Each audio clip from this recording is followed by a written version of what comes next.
This is the Spirit and Wellness Show. News and information from a higher perspective. With your host, Harry Wilkinson. Yes, hello, and welcome to the Spirit and Wellness Show. My name is Harry Wilkinson. I am your host for this program, which looks at the days and weeks, events, and goings on in the world of news, health, entertainment, and we take a look at all of these things from a higher perspective. A higher perspective meaning from a sense of spirituality, not religion. And I've spoken on this many times.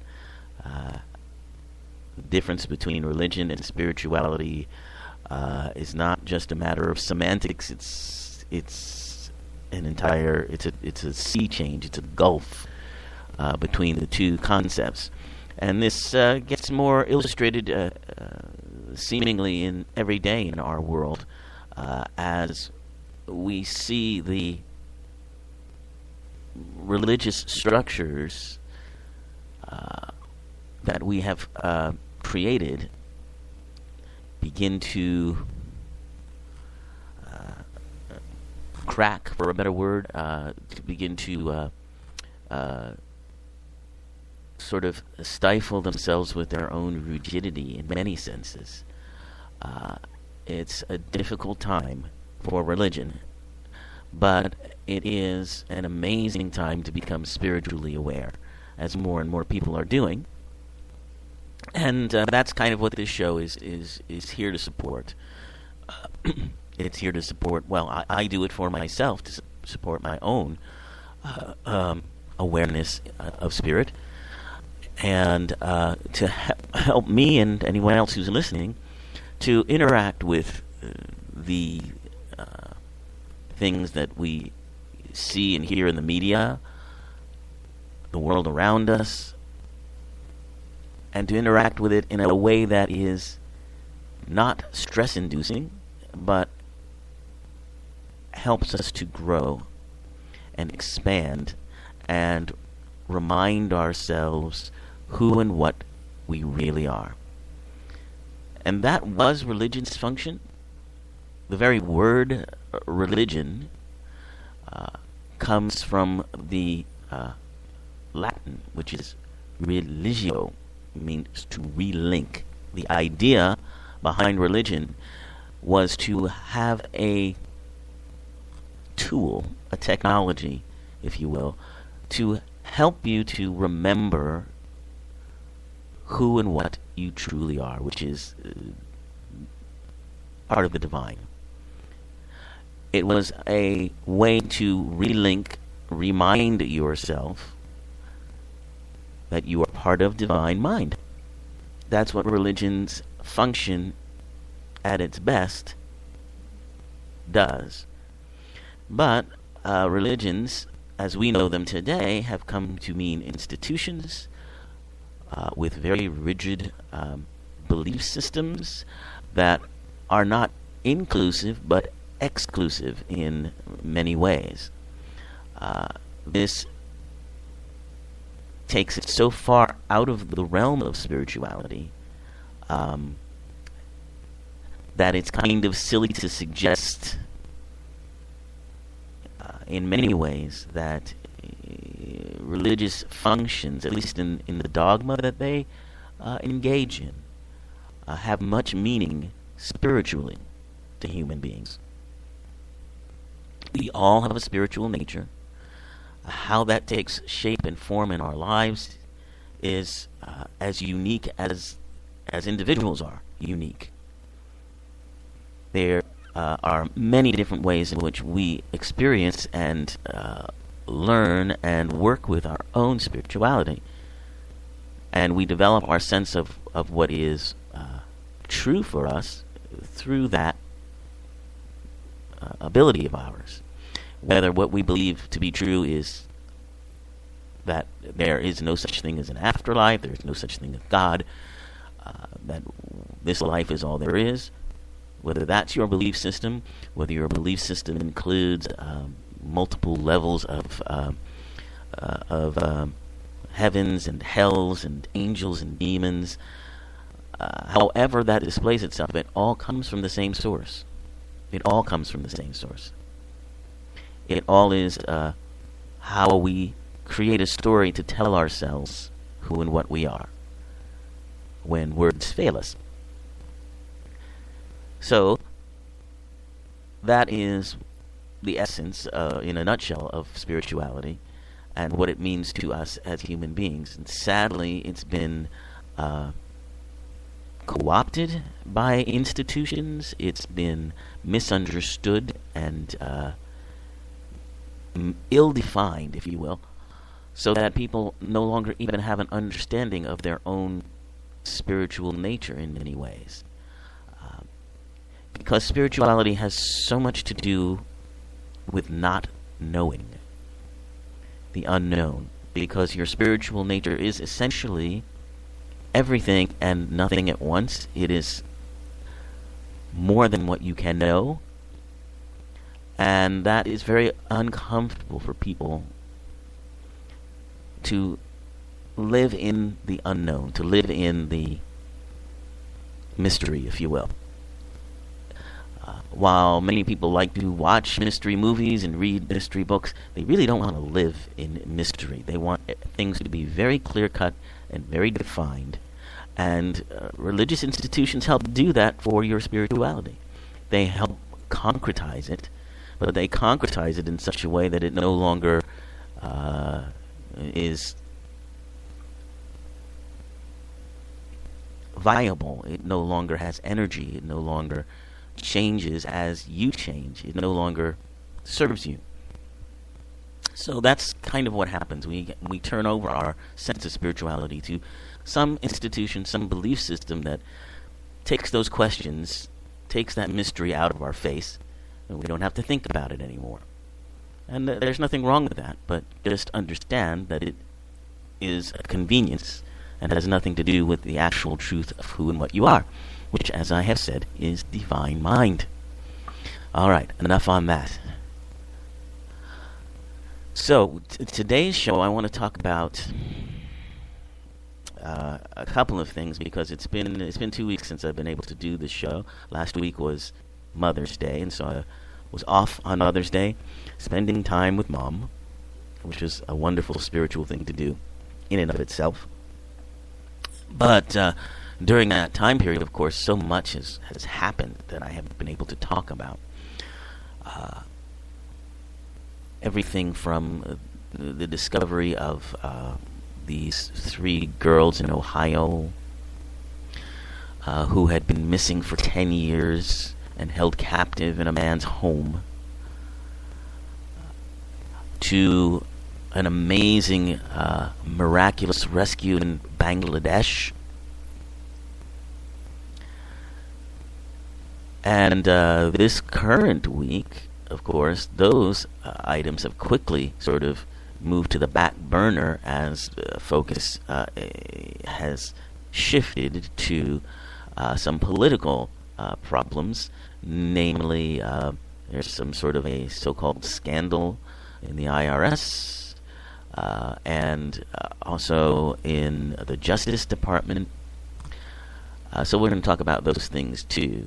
As I say, we look at these stories, and we look at and of course the Boston the Boston marathon bombing. There's been so much, right? It's amazing, these stories that we are creating and the things that we can learn from them.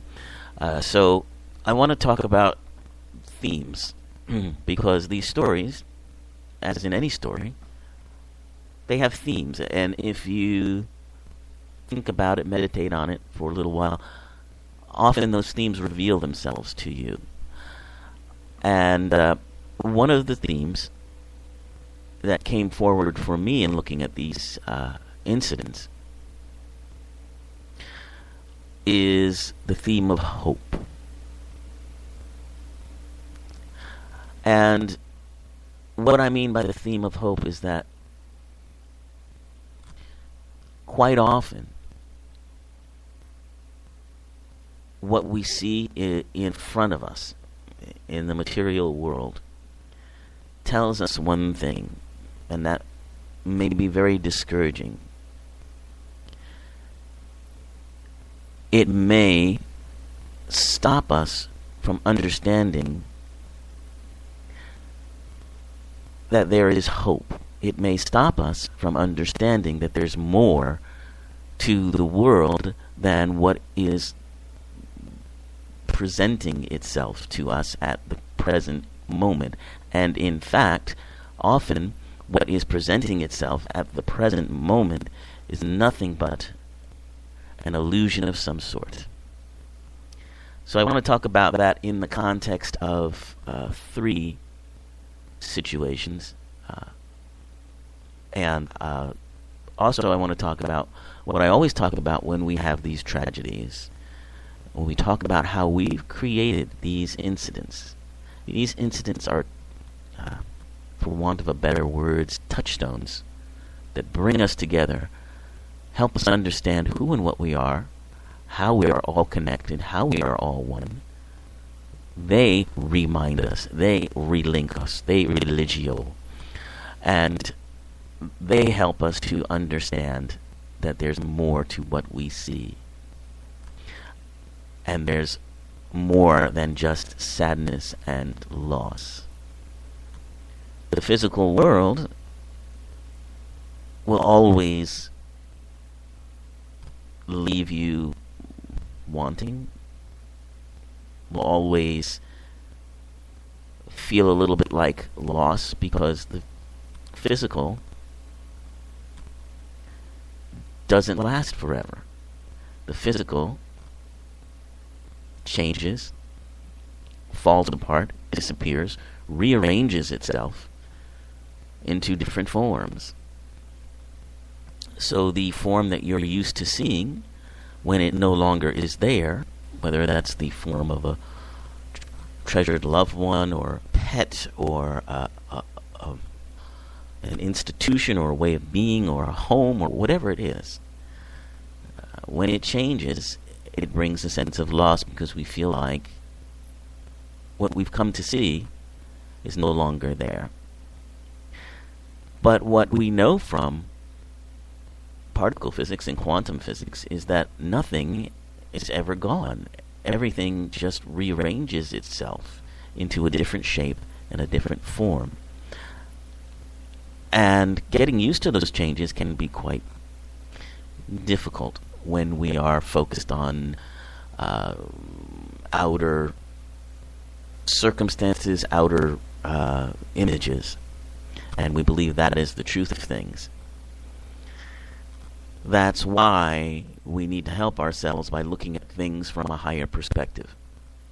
So let's talk about first the discovery of these girls in Ohio and the horrible stories that have come out about that. Now, here are three girls that were, for all intents and purposes, although you will hear the neighbors and family members saying we never gave up hope, we always kept looking, and they did, but sort of half-heartedly for the most part, and particularly police officials who obviously have all kinds of things on their plate to deal with. For the most part, they were given up as lost, as basically dead. Because, the basic operating procedure of law enforcement is that the longer missing people are missing, the more likely that they are dead. And while that may be well and true, and there may be a likelihood of that, and that may be borne out by, experience after experience, what happens is when you rely on past experiences to tell you what is going on in the present, you are not focusing on the present experience. So these three girls are miraculously saved from this imprisonment that they had endured for 10 years. by one guy who heard a voice, who heard one of the girls calling to him. And now there's an awful lot about this story that is very interesting and puzzling to many people. And this is why I say we create these things. We create these stories, and we create these situations. And they are more like holograms.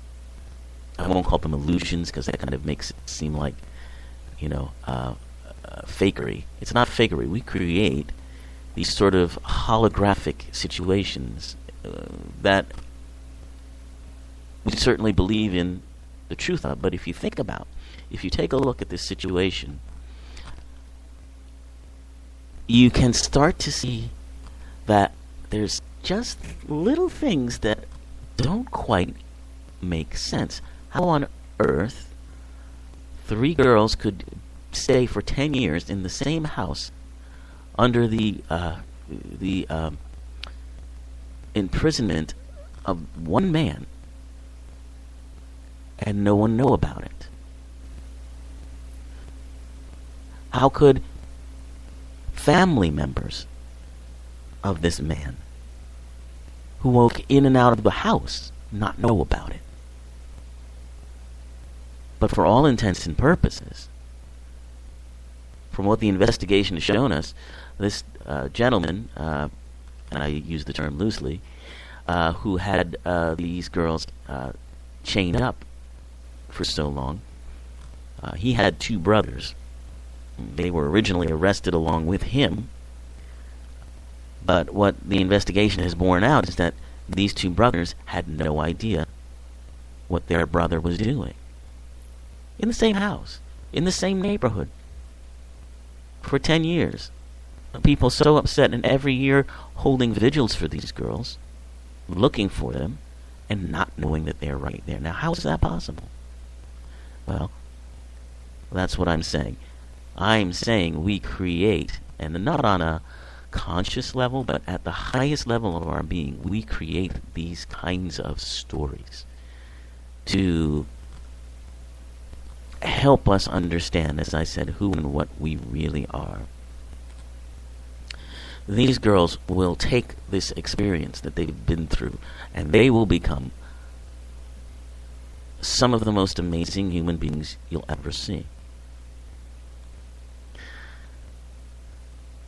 This gentleman, as I say, I use the term loosely,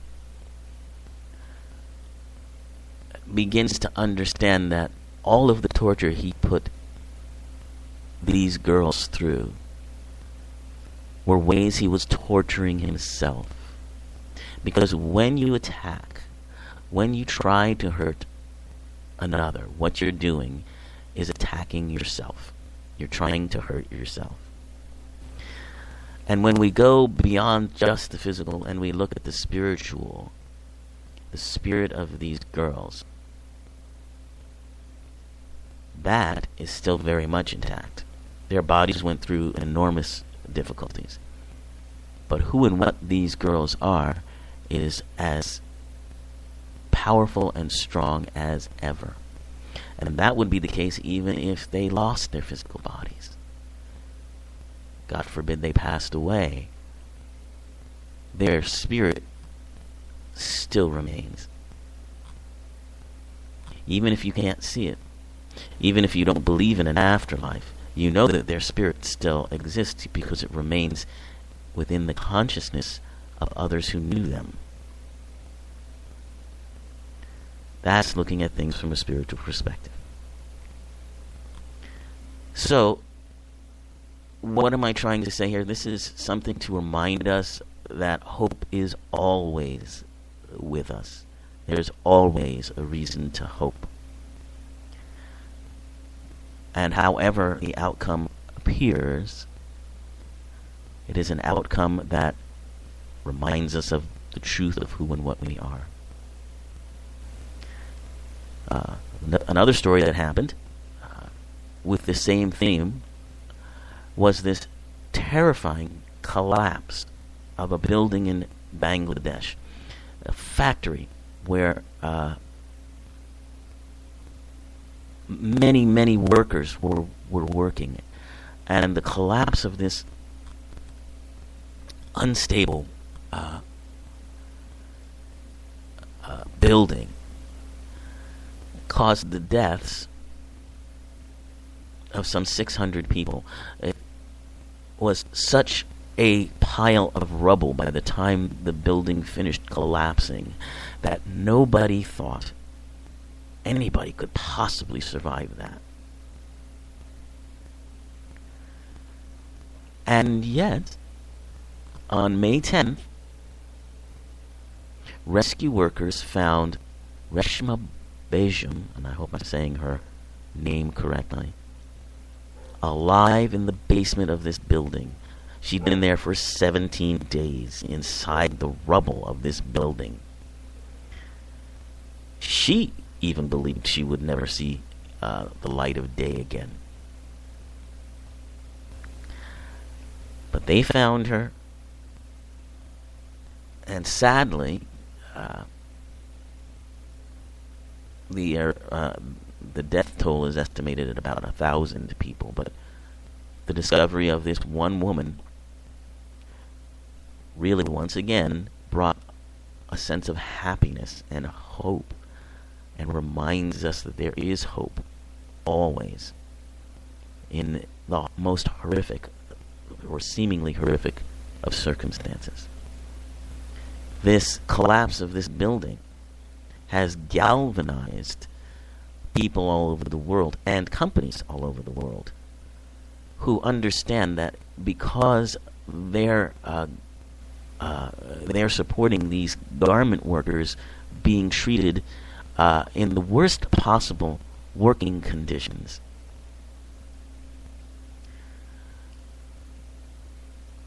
recognition of this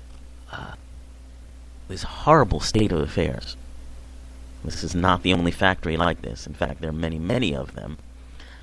And they go so that Walmart, Target, Kmart can offer us cheap products.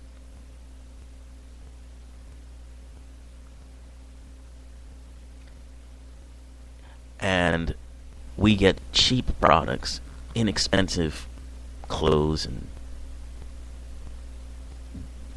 electronics and whatever other things that we like to buy. We get them cheaply on the backs of these people. And these 1,000 people who lost their lives did so to bring awareness to this situation. Now, here's a quote I read from an article in Time magazine. It's from a Bangladeshi photographer who took photographs when the building collapsed. And this is what she said she thought about this picture. It's as if they are saying to me, we are not a number. Not only cheap labor and cheap lives, we are human beings like you. Our life is like yours, precious, and our dreams are precious too. That's what these 1,000 people